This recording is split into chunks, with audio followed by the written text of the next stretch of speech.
दालों के मोर्चे पर खबर है कि दिवाली के आसपास दालों के दाम में कमी देखी जा सकती है। वित्त मंत्री अरुण जेटली के साथ बैठक के बाद Indian pulses and grain association ने भरोसा जताया है कि बाजार में सप्लाई बढ़ रही है और कीमतें कम होंगी। एसोसिएशन ने सरकारी एजेंसी को 135 रुपए प्रति किलो के भाव पर रोजाना 1 लाख किलो दाल मुहैया कराने का भरोसा दिया है।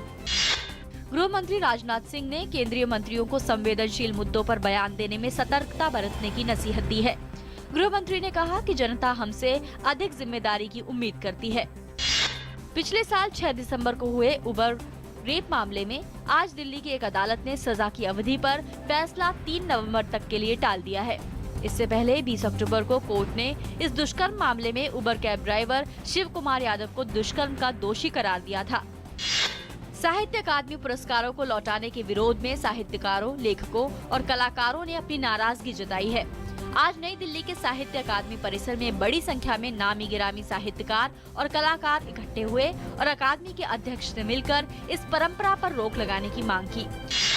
उत्तर प्रदेश में बलरामपुर जिले की महाराजगंज तराई क्षेत्र में मूर्ति विसर्जन के लिए जा रहे एक ट्रैक्टर ट्रॉली के पलट जाने से उसमें सवार करीब 15 लोग नाले में गिर गए, जिससे 11 लोगों की मृत्यु हो गई और करीब 4 अब भी लापता है।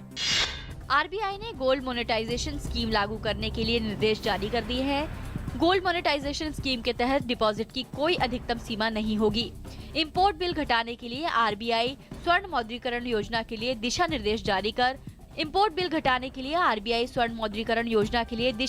जारी कर दिए गए हैं। गोल्ड मोनेटाइजेशन स्कीम के तहत कम से कम 30 ग्राम खरा सोना डिपॉजिट करना होगा।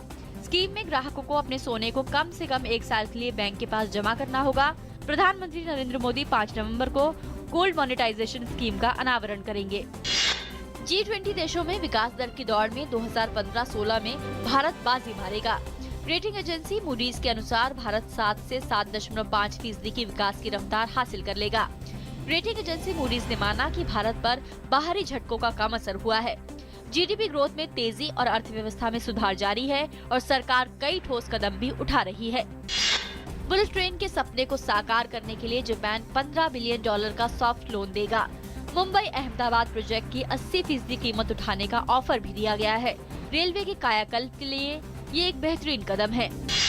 राष्ट्रपति प्रणब मुखर्जी साल 2014 के लिए संगीत नाटक अकादमी फेलोशिप और संगीत नाटक अकादमी पुरस्कार आज प्रदान करेंगे। राष्ट्रपति मुखर्जी राष्ट्रपति भवन में आयोजित कार्यक्रम में ये पुरस्कार प्रदान करेंगे।